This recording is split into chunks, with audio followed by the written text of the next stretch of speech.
aviation, particularly the San Miguel Bulacan International Airport, which promises to be bigger than we ever imagined. Super big na airport. However, it is being pushed in light of Metro Manila's growing aviation needs. The Manila International Airport Consortium is ready to partner with the government and deliver to Filipinos a NAIA they deserve now. Okay, kumbaga, ayan, sana all, sama all, sabi nga nila, kasi talaga naman pong kailangan na natin na maangat ang Pilipino sa himpapawid. Meantime, job reskilling needed amid AI threat.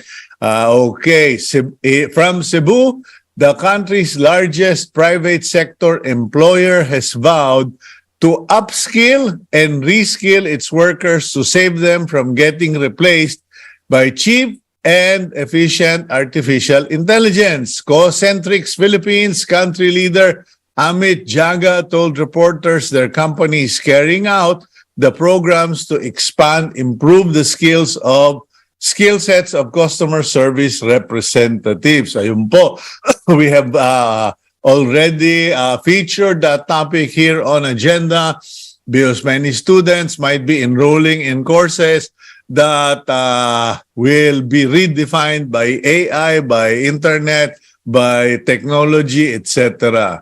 Last but not the least, hindi ko lang po alam kung ito nagbibiro, nangaasar, nangiintriga, or nagpapatawa. Or baka nag-a-apply siya sa Tito Vic and Joey. Is that you, Arnie? Okay, ewan ko ba? Eto, image above is the latest post by suspended Negros Oriental representative Arnulfo Teves Jr. on his Facebook page. When asked who the person was and why it was posted, Teves simply replied, "Secret," during a Zoom session at a forum yesterday. Ayan po. No? So, ayan. Trying hard to stay in the news or make fun of his serious predicament. There we go. We will go for a break and we will be featuring someone of someone very interesting. Again, you will learn something this time about real estate, about property, etc., etc. We'll be right back here on Agenda.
Prices across the country reportedly jumped at a faster annual pace in the fourth quarter of 2022 due to the strong demand for duplex housing and condominium units. What does this mean for Filipinos? How can the Chamber of Real Estate and Builders Associations, the country's largest group of industry stakeholders, achieve its vision for, quote, home for every Filipino? Let's discuss that here on Agenda.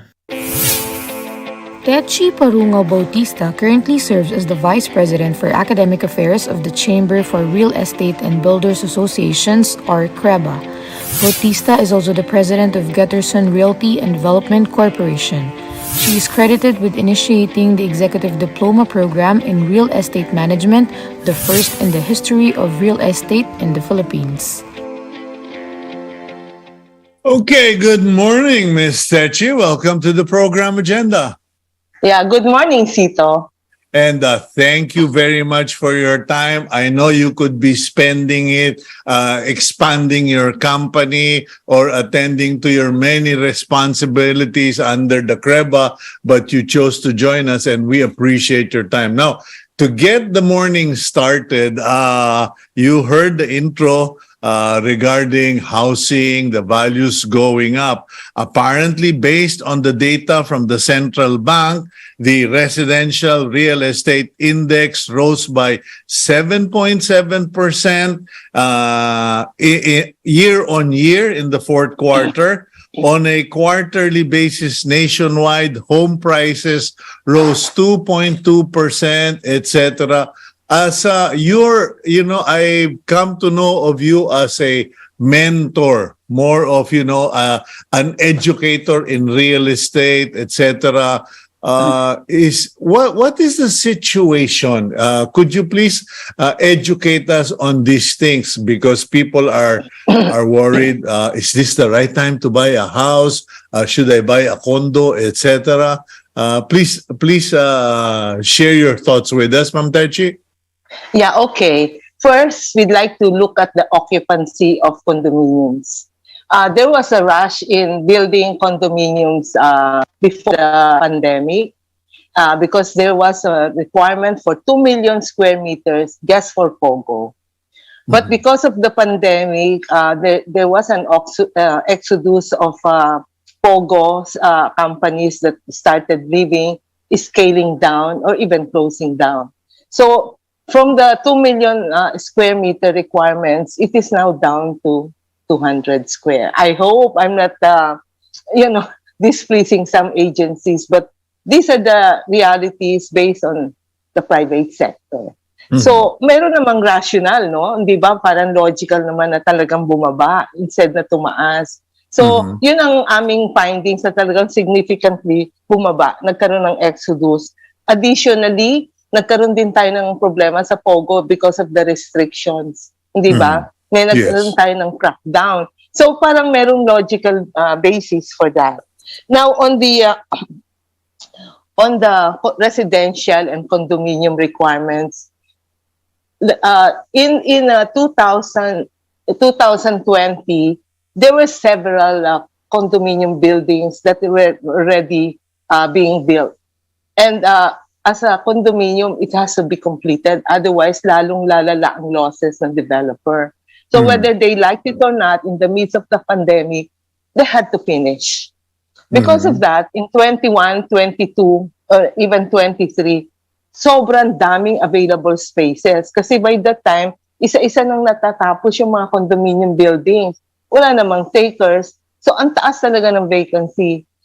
But at that time, wala tayong choice. Now, natapos yan, and then meron tayong residential and commercial office condominium. Obviously, bumaba, di ba? Kasi hindi pa naman nagpipick up ang economy natin. So, tapos natapos yung mga buildings, marami talagang vacancies. No? And mahirap na sabihin na nag-increase.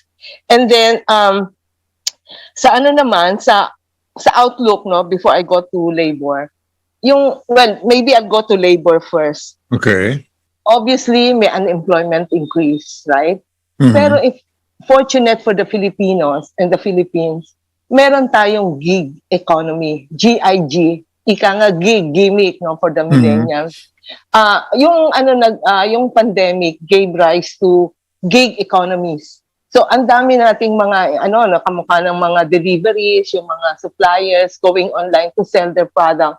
Medyo nag-neutralize ang impact ng unemployment because of this gig economy. Yeah, So, because traditional businesses pivoted to the gig economy. Kumbaga, Yes. hindi ako I'm not gonna die here, I'm gonna find another way. So, we saved ourselves, okay? Yes. Oo, fortunate for us. Talagang ang galing ng resiliency ng Pilipino. Palaging mahusay gumawa ng solusyon kahit ano pa, kahit may COVID or none. And then, yung natin, that is the one that saved us, no? So, despite all these gloomy projections and realities around us, okay naman tayo, generally speaking. So, tsaka, ang mga tao sanay na hindi na sila umaasa sa employment. In fact, marami nang ayaw, no, bumalik. Oo. So, yan din ang effect ng natin, ng labor force natin. Rise in unemployment but not much impact on the individuals. Okay. Now, yeah. On inflation, no? Sabi nila, bababa ang inflation, siguro. But then, at this point in time, walang magawa ang Bangko Sentral kundi itaas ang interest rate. No? It used to be, 6 to 7, pinipilit nilang gawing 6 to 7 lang. Pero ang projection, late this year, baka mag 7 to 8, no? So, that's not addressing ayoko pong magmarunong, no? I don't want to pretend to be intelligent or to know know the industry, but I've done some construction work. I've done some resort projects, etc. There are types of inflation that exists only in certain industries. And I know that inflation seems to be a constant challenge in the construction, in the property development sector. Does inflation still continue to plague realtors, real estate development? Kasi pag tumatawag ako dun sa mga hardware, "Sir, pwede next week ka na umorder ng bakal." Sabi ko, "Bakit?" Kasi sir, tataas bukas, hintayin na natin next week. Or sa semento or sa buhangin dahil tataas ang crudo. So clearly, there seems to be, it seems to me that real estate, property development, construction has its own world of inflation. Is that a correct observation on my part, Ma'am Techie? Yeah, napakalaki ng impact, no? Just talking about construction materials, no? Ang laki na ng itinaas ng semento. Tapos ngayon, yung ating countries producing steel are also suffering from their own version of inflation. So necessarily, lahat ng materials that we need for construction tumataas and very unstable. So yan din ang isang problema. Kaya lang, ang real estate kasi is such na kailangan gawin mo kagad Kasi kundi lalong lalala dahil alam mo naman, karamihan dyan, utang. So, pag na-release na sa'yo yung utang, whether you need it or you'd like to use it or not, you just have to. Otherwise, you'll be eaten up by the high interest rate. Tapos sinabi pa na tataas from 7 to 8, naku, isa pang napakalaking sakit ng ulo. Okay, so please continue with your briefer, ika nga. So yun ang natin. Sa real estate industry, napakalaki ng problema. And we are also talking to government on housing. Ano ba ang maasahan namin? No? Kasi, syempre, ang isang napakalaki sa aming problema is yung compliance namin. Socialized housing compliance. Isa yung I wanted to talk to you about that because when we talk real estate in the Philippines, we always discuss or talk about villages, condominiums, townhouses, pinakamura na yung apartments, no? But no one really talks about housing for the masses or mass housing or socialized housing, as you pointed out. And people kind of ask me about that. Wala ba kuyang wala bang mga projects na for starter homes na mga bagong kasal, mga may hirap, etc. Bakit hindi magawa? And then President BBM has started his 6 million homes in 6 years. Now, what's the reaction of CREBA or what are your concerns regarding that? Yeah, okay. Yung just a backgrounder, no? Pagka developer ka, okay? Merong batas na sinasabi na 15%, no? Ngayon, dati 20 yun nagbaba ng 15. Should be earmarked for socialized housing. Dalawang versions yan. Isang version, humanap ka ng lupa, magtayo ka ng bahay, yun ang compliance mo, no? The other version is to ang tawag dito. So, isa, magtatayo ka ng bahay and then yung lupa, ilalagay mo doon yung compliance. So, anywhere in the Philippines. And then, yun na ang magiging compliance mo. Ngayon, ang problema, remember, pag kami nagbigay ng socialized compliance, yung lupa, yung bahay, development, lahat-lahat yan, sagot ng developer yan. Okay? Ngayon, nagkaroon ng PPP four-piece program si President Bongbong. Ngayon yung program na yan, naka-earmark lang directly sa socialized beneficiaries. Yung mga living in esteros, danger areas, typhoon victims and all. So sa kanila yon, napakalaki ng subsidy ng gobyerno. Halos wala. Ngayon, ang tinatanong namin sa private developers, paano kami? Kasi kami, full pa rin ang aming cost. Yet, ang government is willing to subsidize. So, pwede ba na at least i-level yung playing field na kung ano yung binibigay sa four-piece program, pwede bang medyo i-align naman kami? Para naman hindi masyado, kasi ang bagal ng market, no? Whether we like it or not. Ang daming OFWs, nagsasara yung company sila, umuwi sila. Excuse me. Umuwi sila, nagde-decline ng OFW deployment natin. So, ang namin, mabagal ang market. Of course, buhay, kasi need economy and socialize. They need the house. Whether they like it or not, hanggat may pag-asa, bibili yan ng bahay. Pero slow.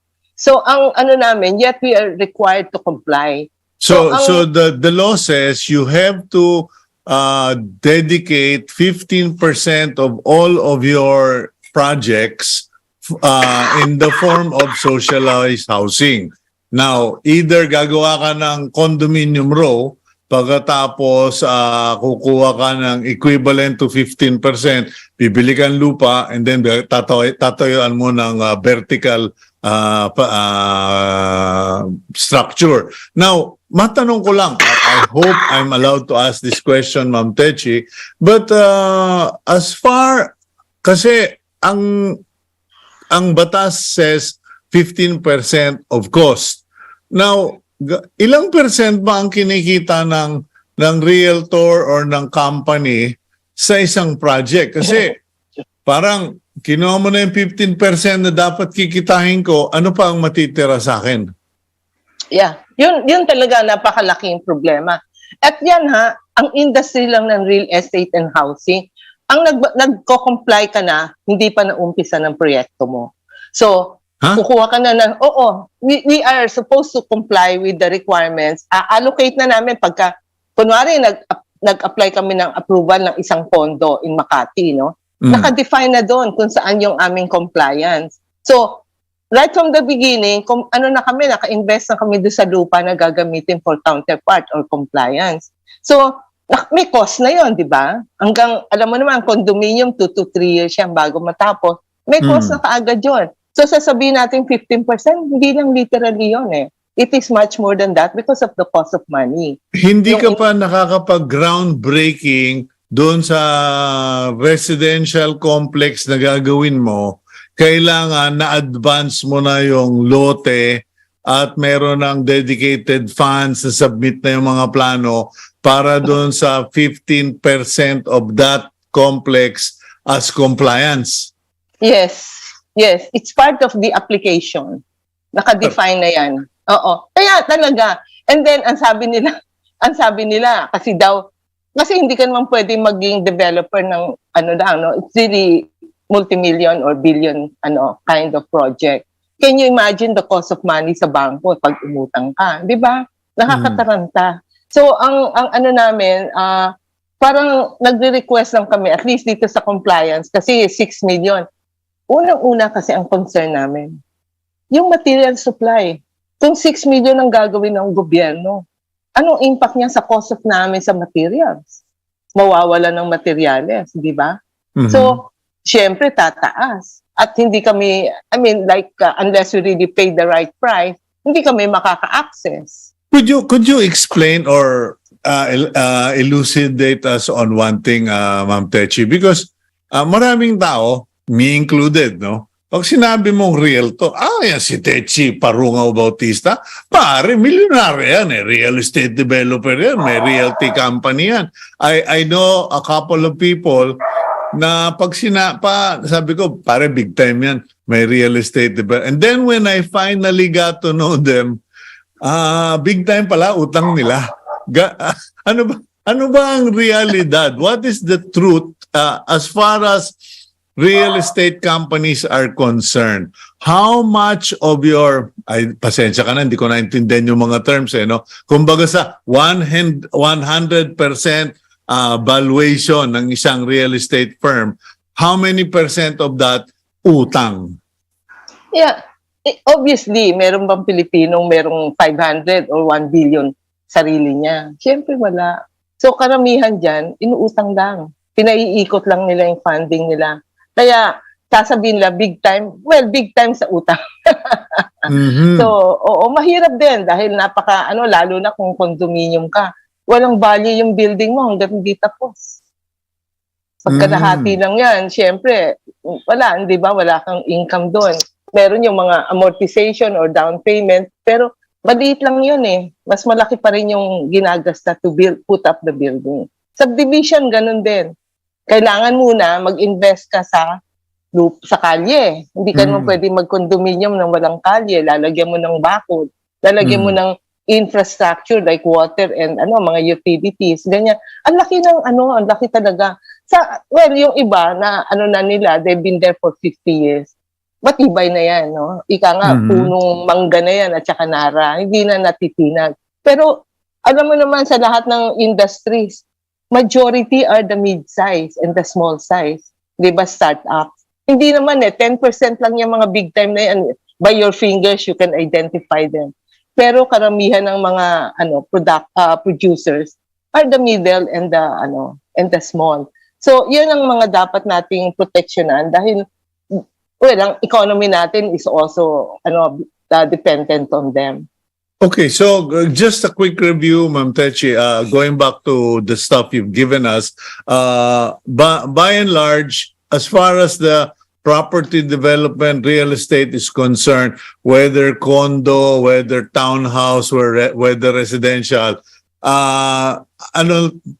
status quo. It is not a boom market. It is not a depressed market. But it is, everything on hold because of inflation. People are doing projects little by little because they don't have any choice, because they already borrowed the money. They have to construct the building. And because it takes 2 to 3 years to finish projects, you have no choice but to carry on. And then on top of all of this, you have lack of support from government. You have the socialized housing requirement of 15% for every project you do. So it already, you haven't even started your project. You've already sunk 15% of the value of your intended project. Tama po ba? Oo, ang taas ng cost. Ang taas talaga ng cost. And then, kung slow pa yung market, walang pumapasok, panay labas lang. No? But, ika nga part yan yun talaga ang cycle ng real estate development. Now, meron pang isang aspect na, going, I don't know, are we now on the 4 Ps? Wait a minute.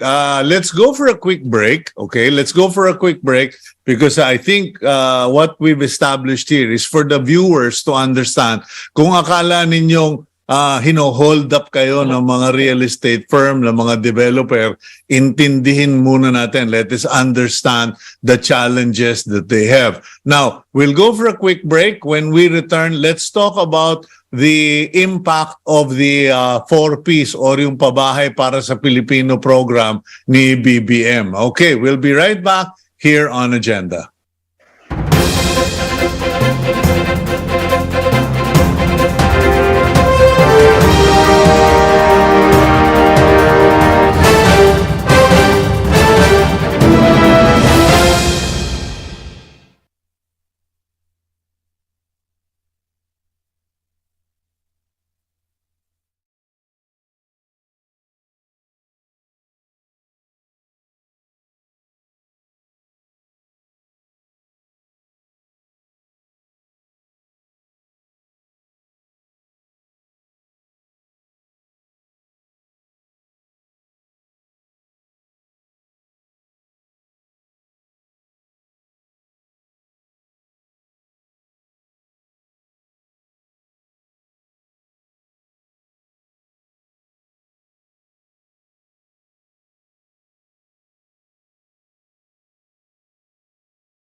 The Department of Human Settlements and Urban Development says that the Pambansang Pabahay para sa Pilipino Housing Program of the Marcos administration is currently on track. Under the said program, local government units are empowered to address the housing problems within the jurisdiction of their separate localities. How can this address the country's woes in providing shelter to Filipinos? That's another topic for today's agenda. Okay, with us is Techie Bautista of the Chamber of Real Estates. Ano na ba yun? Chamber of Real Estate. Aray ko po. Builders Association. Okay, yun. Okay. Ang bigat kasi ng title. Anyway, Ma'am Techie, okay. You heard the intro regarding the Pambansang Pabahay para sa Pilipino program or the 4Ps of PBBM. Now, what is the initial reaction of CREBA and the industry? Because to the minds of the viewers, parang separate yan. Apples and oranges, ika nga ng mga kano. Is this the fact or are there different views from the industry? Yeah, from the standpoint of the industry, ang real estate development has 4 pillars. 4 ang poste niyan. One is land, second is funding, sustainable fund. The third is production, and the fourth is production, and the last one is governance. 4 yan. Over more than 30 years, CREBA has been, advocacy group kasi ang CREBA. Hindi kami yung mga basta kami, we try to look at advocacies advocacies that have to be in place to make it sustainable, no? And so ngayon, those are the 4 advocacies of CREBA, yung 4 na pillars. Actually, 5 yan. Na-approve na namin last time, yung DSUD, Department of Housing. Nasa forefront ng approval ng DSUD ang CREBA, no? Frontliner kami doon. So 4 na lang because of that. Yung 4 na yon are needed to make the 4P program workable, no? Ang una namin, the 6 million target is a huge gagantuan kind of objective, no? Kasi unang tanong, nasaan ang lupa? Kasi wala tayong tatayuan kung walang lupa, 'di ba? Hindi ganun kadaling mag-raise ng 6 million land for the 6 million homes. Pangalawa, napakalaking gastos yan. 6 million sustainable fund ang kailangan natin. Pangatlo, supplies. Nandiyan na ba in place ang semento, bakal, kahoy, whatever? Nandiyan na ba sila? And the skills, hindi lang yung supply. Yung production side natin, skills. Skilled na ba yung mga tao? Are they available? Now, ikalima, governance. After putting all these elements together, are the LGUs ready to govern?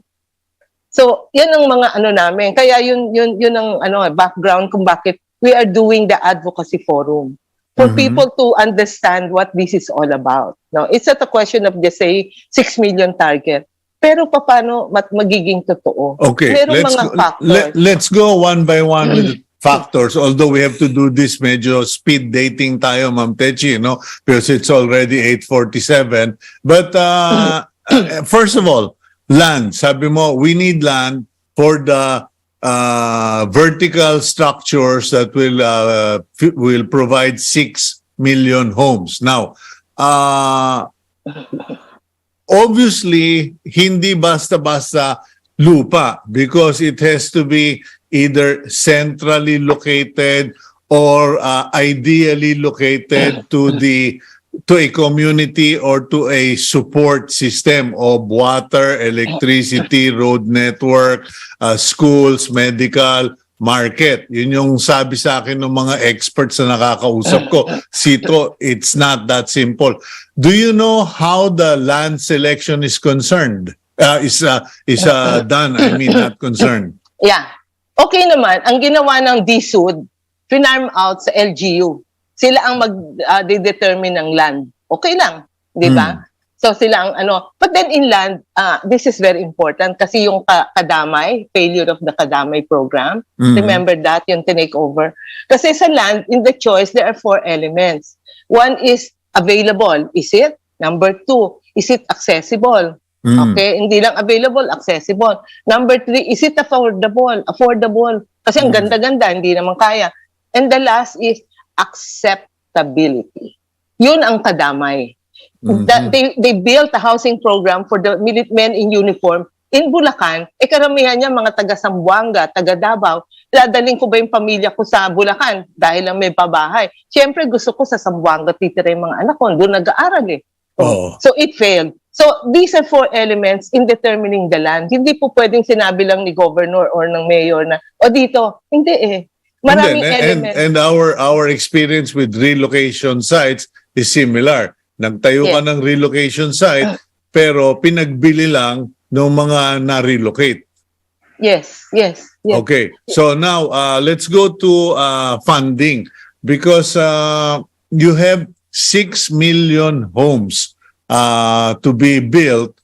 Marami-raming unit yun. Do you have an idea of what is the average cost per unit of a low income or 4P unit? Yeah. Ang computation is 1 million per unit kasi vertical ito, hindi ito yung subdivision pataas. So mas mataas ang cost. Kasi hindi ko rin naisip yun dahil when I was studying it, sabi ko madali yan. I was thinking horizontal, kumbaga dikit-dikit na single pero attached, di ba? Ito vertical, so pile driving, malalalim ang foundation, malalaki ang mga beams, poste, so it's actually more expensive than yung mga mass housing. So okay. So 1 million ang pinag-uusapan natin. Siyempre hindi kaya yan ng socialized, di ba? Obviously. So ang balak ng gobyerno, escalation of amortization. Mag-umpisa sa 300 or 500, aakyat later within 30 years. Tapos yung mga 300 or 500 hindi pa rin kaya, isa-subsidize pa rin yan. So talagang highly subsidized kind of thing. Wala namang problema kung gusto mong i-subsidize Ang question, may pera ka bang pang-subsidize? Okay. Okay. Now I'm thinking of your burden sa CREBA as you're advocating. 15% of that will be your. Sagot niyo yun. Okay, Yeah. how much money are we talking about? So, sorry, Math 11 take 7 ako eh. Magkano ba yung kakailanganin to build 6 million homes? Okay, pagpalagay na lang natin for purposes of discussion. 1 billion ng isang condo building. Well, mas mataas, no? Obviously, mas mataas. Pero granted na lang na 1 billion. O 15% nun, 150. Yun ang dinodonate. Do-donate ninyo. Parang, ang dali, ano? Madali Pakibigyan lang. nga ako, Ma'am Techie, ng 150 million dyan, no? Anyway, Yun no, yun. so, but for 600 homes, is it correct? 1 trillion? A year. Kinumpute yan di ba, nung developer. At 1 million, at times 1 million units, 1 trillion a year. So, napakasarap So we need pakinggan. 6 trillion pesos to build 6 million homes in 6 years. Eh nakatapos na ng 1 year yung PBBM. So magka-catch up pa sila. Yeah.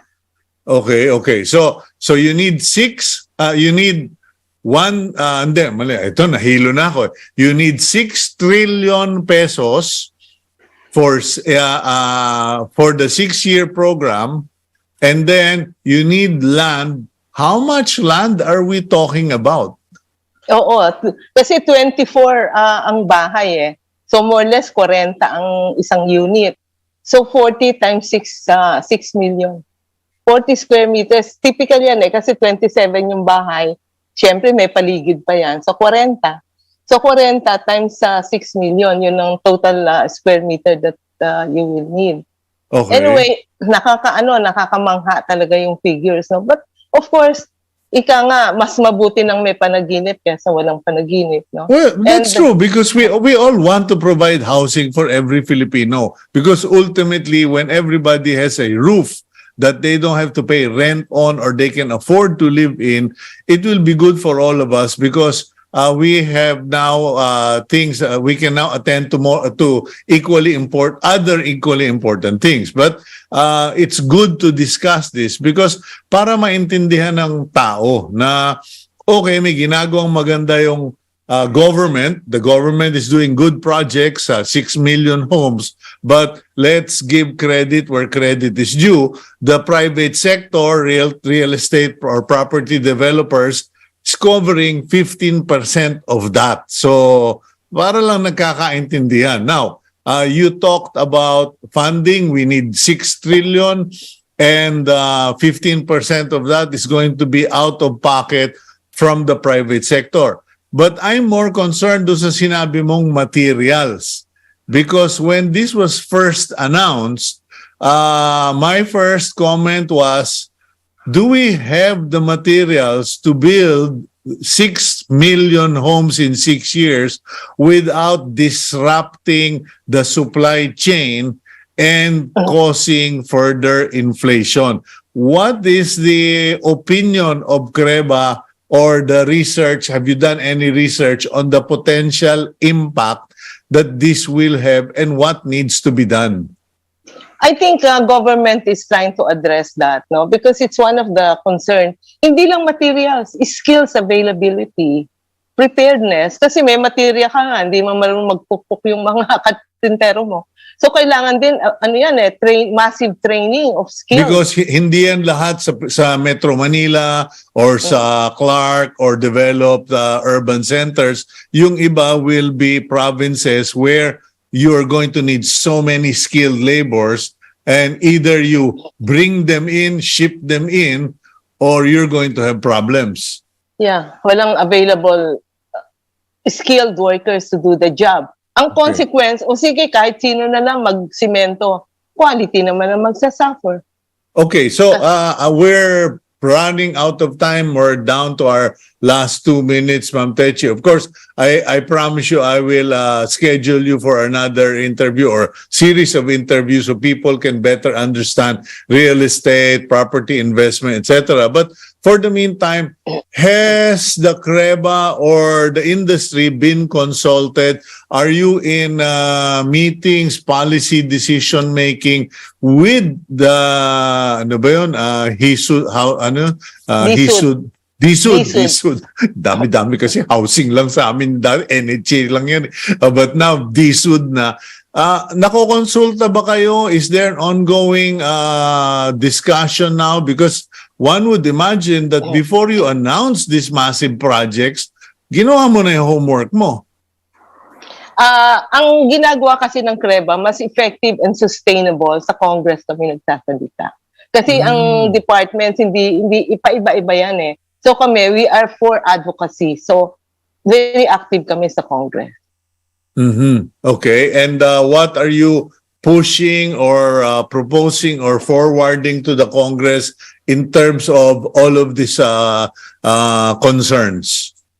Right now, we're very active in pushing for the National Land Use Act and LUA. Okay. This covers the availability, assignment, and availability of land for various uses. We're very active on that. Okay, well, I think we've covered it all this morning, Ms. Techie and Ma'am Techie, and we will call on you again if you don't mind para makapagbigay kayong lecture. And of course, other members of CREBA na who can also educate us on other areas, whether it be condos, real estate, property development, etc. Thank you very much for your time today, Ma'am Techie, Parungaw, Bautista, and have a nice day. Yes, thank you for the opportunity, Tito. Okay, God bless. Okay, that's Techie Parungaw. Hindi ko, nalilito na ako kasi may bias ako Kaibigan ko kasi Parungaw Okay.